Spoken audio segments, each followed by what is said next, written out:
Cracks చెప్పులు అండి. చెప్పులు చూడండి తెగిపోయింది ఫింగర్ దగ్గర. ఇవి సామాన్యంగా తెగే చెప్పులు కాదు. ఏదో తట్టు తాకినప్పుడు లేకపోతే బండి మీద స్కిట్ అయినప్పుడు ఏదైనా ప్రెషర్ పడితేనే తెగుతుంది తప్ప సామాన్యం దిగది. చెప్పులు టాప్ టు బాటం ఎక్సలెంట్ ఉంది. ఇంకా సార్ మన రీల్ చూసి తీసుకుందామని తీసుకొచ్చారు మన దగ్గరికి. మన దగ్గర దీని వర్క్ ఎలా ఉంటుంది అంటే చేయనట్టే ఉంటుందండి. కంపెనీ నుంచి వచ్చినప్పుడు ఎలా ఉందో యాక్సిస్ 100% మీరు చూస్తారు కదా. కింద లెదర్ వర్క్ అయింది, స్టిచింగ్ వర్క్ అయింది. పైనుంచి దానికి మనం ఒక పైప్ లాంటిది ఎక్కిస్తాము, ఎందుకంటే మీకు డిస్టర్బెన్స్ ఉండొద్దు వేసుకున్నప్పుడు అని చెప్పేసి. మీరు చూస్తూ దాని డబల్ స్టాప్ దీని డబల్ స్టాప్ వచ్చింది. చెప్పు తెగకూడదండి. బలరాం ఫుట్వేర్ మన షాప్ పేరు ఇది. ఇంకా తెగే సమస్య ఉండదు. అంత లైఫ్ టైం వారంటీ దాంది. ఓకేనా.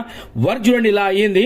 అసలు ఎలా అయ్యిందంటే షోరూమ్ చూస్తే ఎలా ఉందో అలా ఉంది. మీరు లోపల లెదర్ వర్క్ అయిన దానికి మీకు లోపల డిస్టర్బెన్స్ కావద్దని పెట్టింది. స్మూత్ ఉంటుంది అనమాట. లోపల కూడా మీకు కింద స్టిచింగ్ వర్క్ అయితే దారం అనేది అరగదు. మీరు చూడండి లోపల లెదర్ వర్క్ అయింది చూడండి. అది ఎక్సలెంట్ వర్క్ అయిందండి. నేను చెప్తున్నాను కాదు కానీ నేను చెప్తున్నా కదా, నేను చేసిన వర్క్ ఏదైనా ఉంటే మళ్ళీ తెగిందంటే మీకు ఫ్రీ సర్వీస్ మన బలరాం ఫుట్వేర్ లో. అంత నమ్మకమైన వర్క్ ఉంటుంది మన దగ్గర. ఓకేనా.